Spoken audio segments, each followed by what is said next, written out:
going on, you guys? It's your oh so glorious and beloved MaceValor. Here to continue on my talk about what it was like joining and being a part of the good old military, the United States Army, in fact. So let's talk about reception. Now, I wanted to talk about basic training, but I'm going to get to that. What starts when you leave MEPS, but before you officially get to basic training, is reception. Now, reception is the short period of time, lasts about 3 to 5 days, maybe a whole week, depending upon whether or not the weekend kind of crunches in there.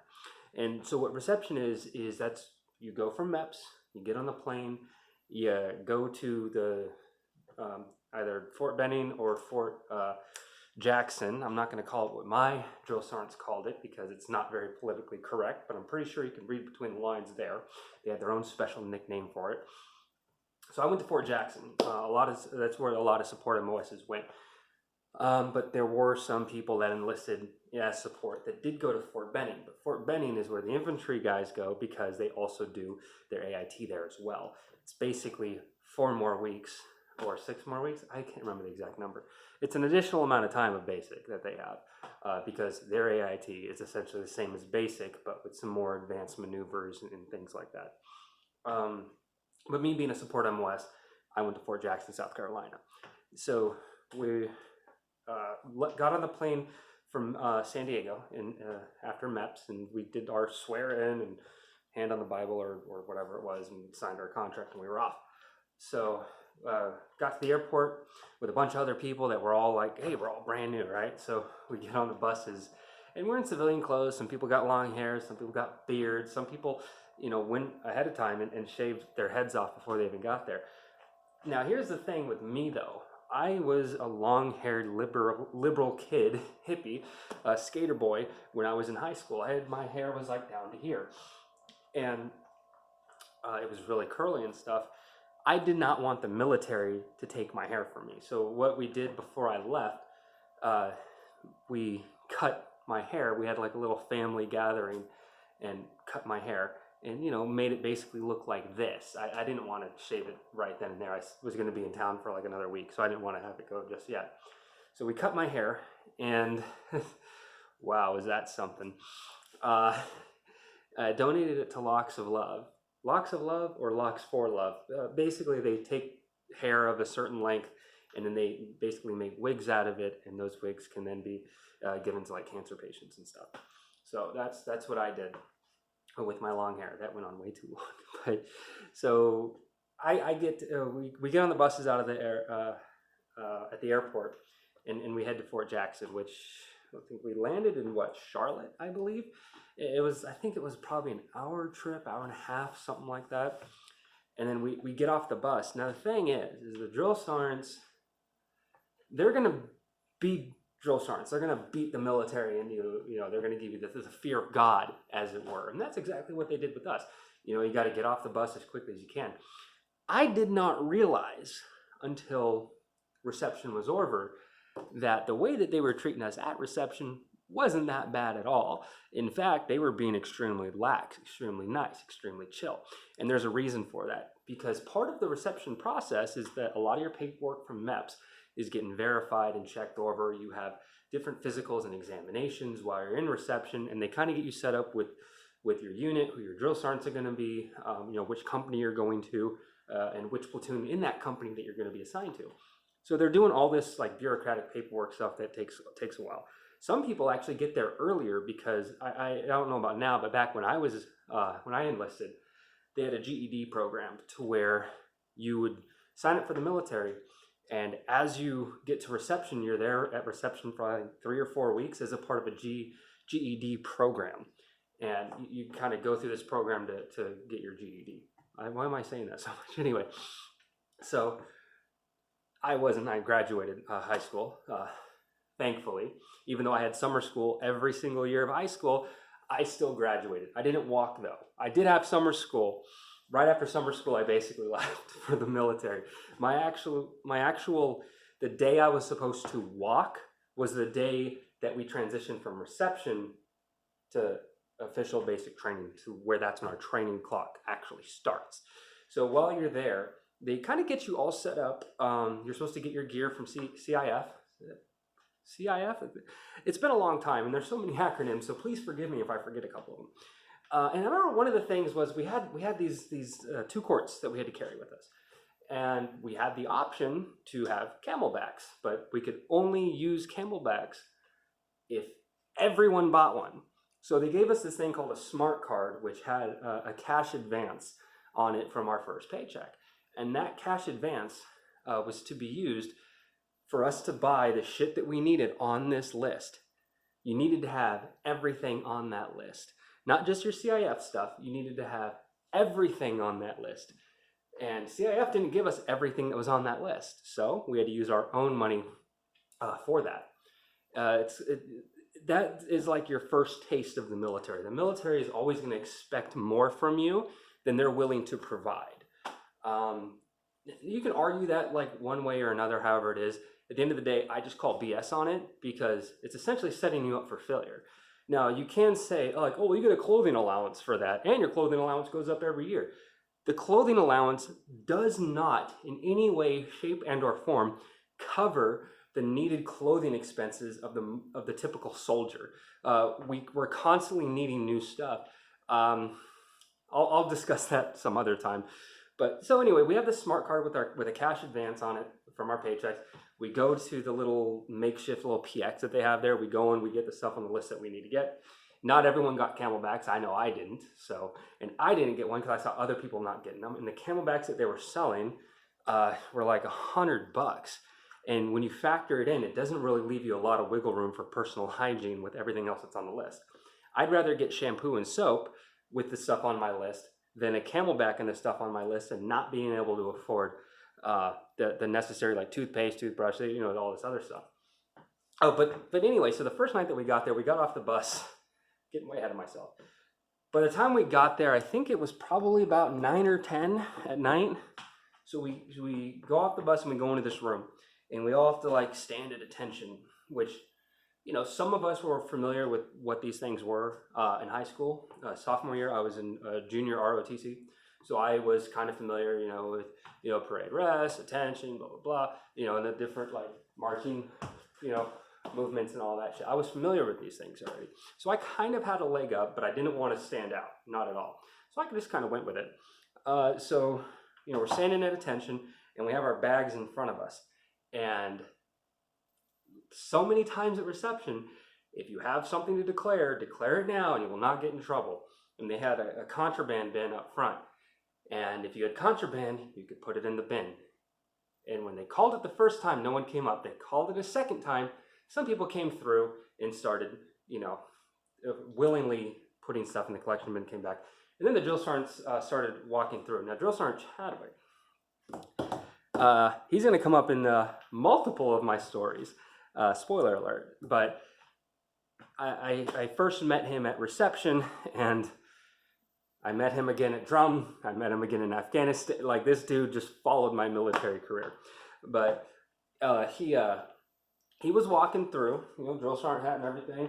And like, this dude was fucking nuts, man. Like, he was like so hot and cold. He was so chill, so mellow, so fucking, I'll kill you. Like, this dude was like, he was like one of the coolest guys I've ever met in my life. But he was also one of the most terrifying motherfuckers I've ever known to exist. And I'll get into some stories later on as to why. But he was going through looking at people. She's like, oh, damn, those Air Force Ones, those are nice. Can't wear those. Yeah, you can hold on to those. Can't have those. What he was doing is he was taking a look at our shoes. And the reason why he was looking at our shoes is because if we had shoes that he could classify as PT running shoes, we were allowed to keep them. Otherwise, they had to be, put away. So, he did his walkthrough for our shoes. He took a look at our hair. And then the other drill sergeants came through and started rummaging through our bags. And anything like toothpaste, toothbrush, health, hygiene stuff was fine. I had contacts at the time, but luckily enough, I had my little contact kit. I had to take my contacts out, put them away. So I was like blind, basically. I couldn't see shit for the first couple of days because everything that you own has to go away.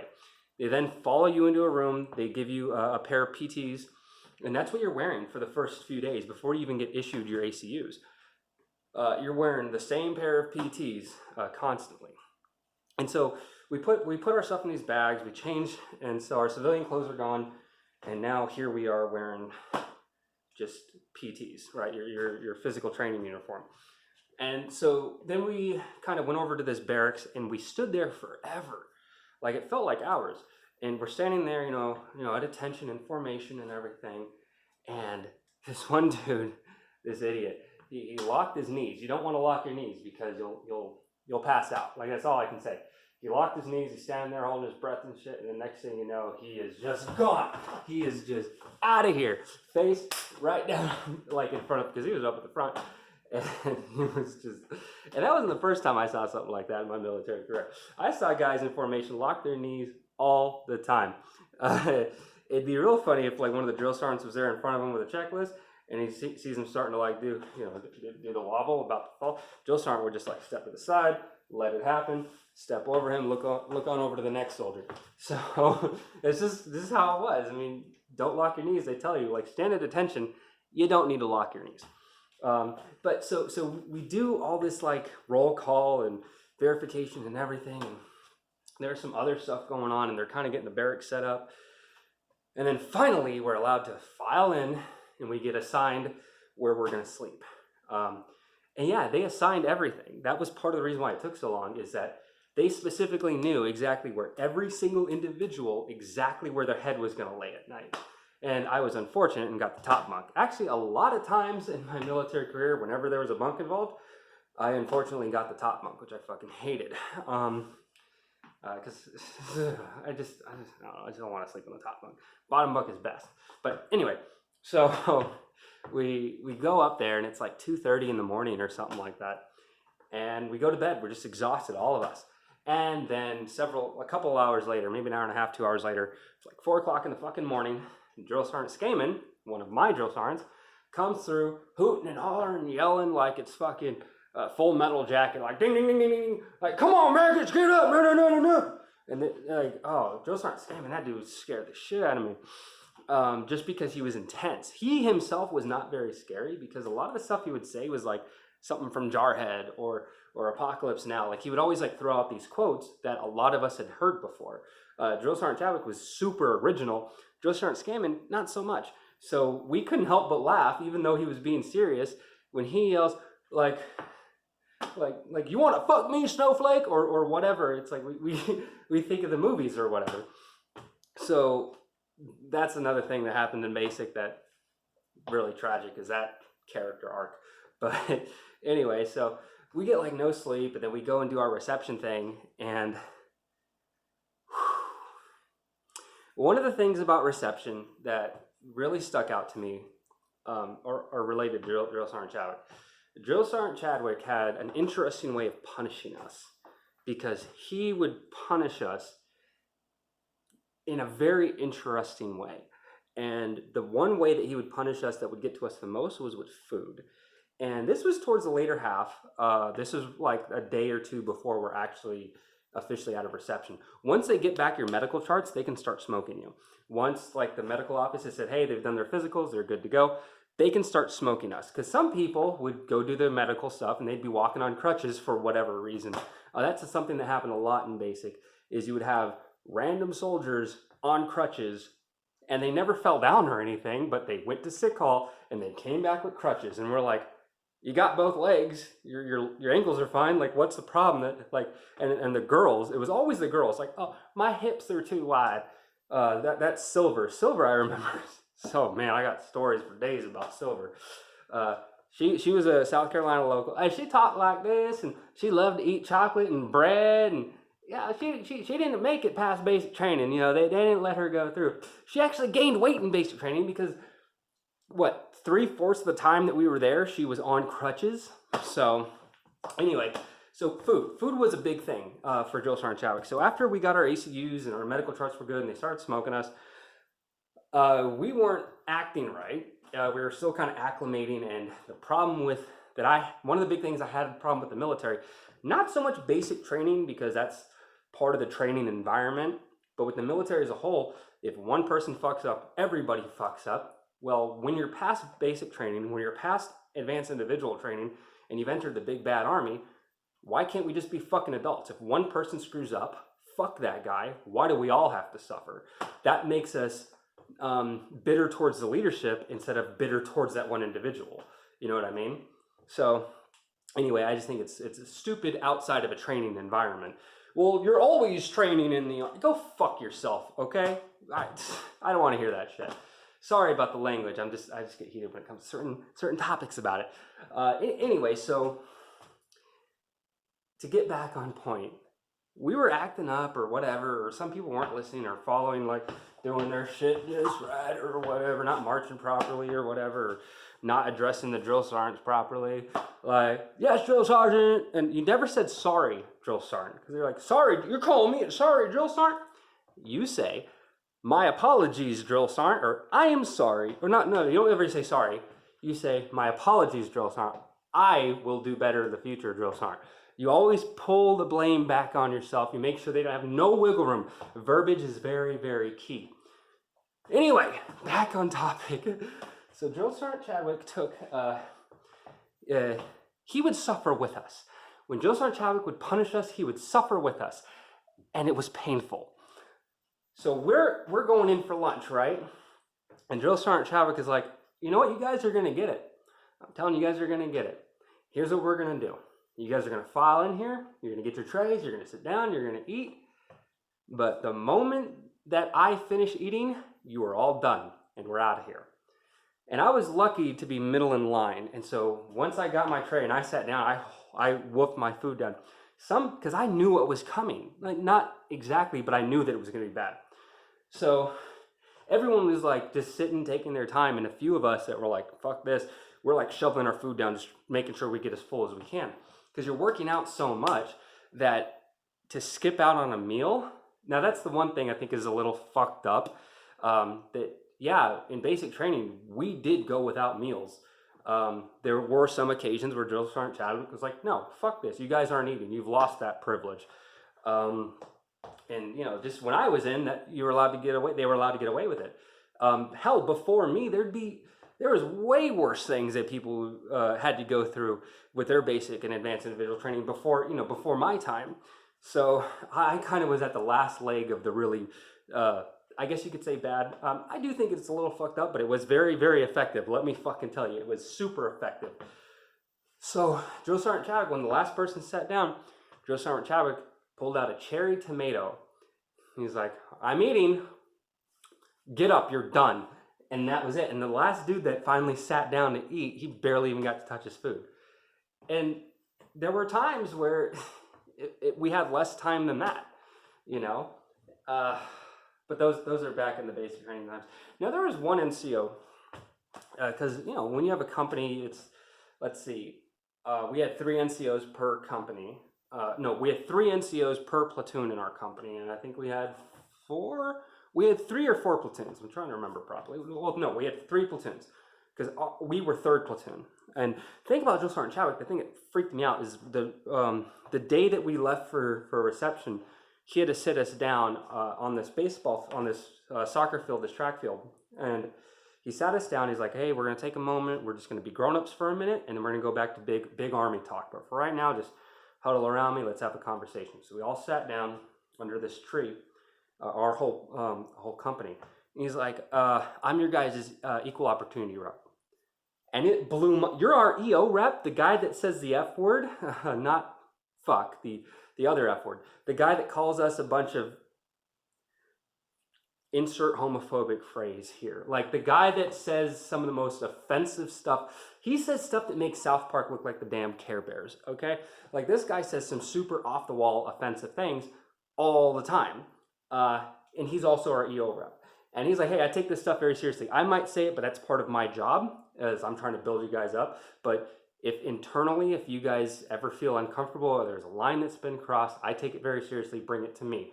If it's an issue you have with me, about me, that you bring to me, I don't give a fuck. Like, you know, it's like, that goes in one ear and out the other. But if you have an issue with any other one of your fellow soldiers, if you have an issue with any of the other NCOs, please come and let me know. So it was really, really bizarre. But there was this other NCO that was in another one of the platoons. This guy was an MP. This guy should have not been this guy should have been in a fucking mental ward. This guy, he did some fucked up stuff. He was like yelling and screaming at soldiers, which is fine. He'd get up in their face and do it, which is fine.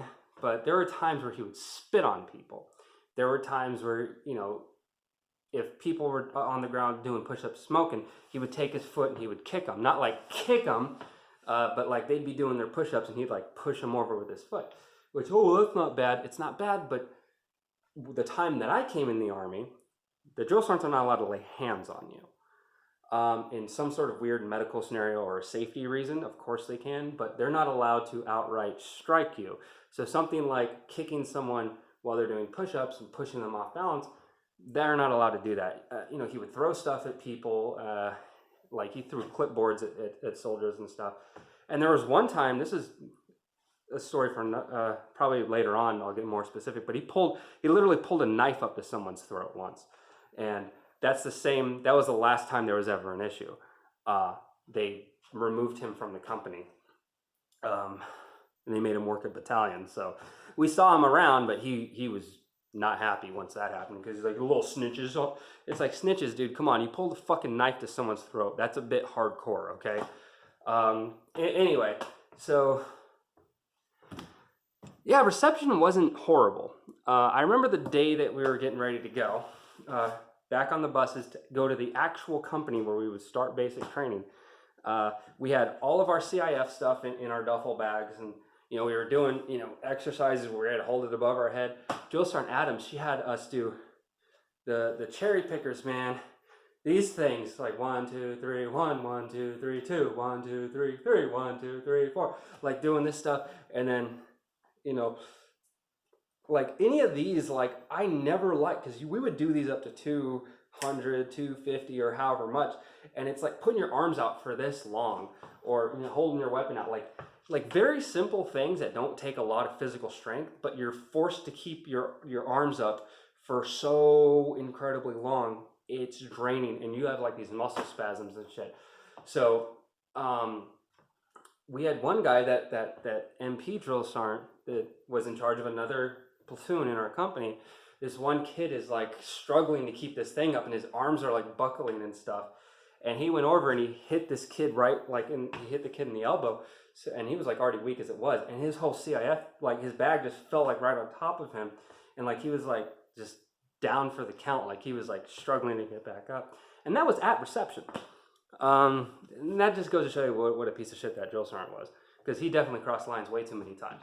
Definitely smoke the fuck out of a soldier, but don't fucking go out of your way to increase their misery. Let them do it on their own. That's what makes a good NCO. So, what else? Yeah, then that same day we got all our bags, we got on the bus, we headed to the company. And I'll never forget, we get to the company and Drill Sergeant Chadwick everything changed. Like he was kind of cool at reception, not like cool like he's our buddy, but you know, he was like level-headed, you know, like, but the moment that bus stopped right outside Echo 161, he stood up, put his platoon sergeant hat on, he turned to the back of the bus and he says, "You have 5 seconds to get the fuck off my bus." And then he walked off the bus and it was pure fucking chaos. There was people trampling all over each other, and it was just a madhouse.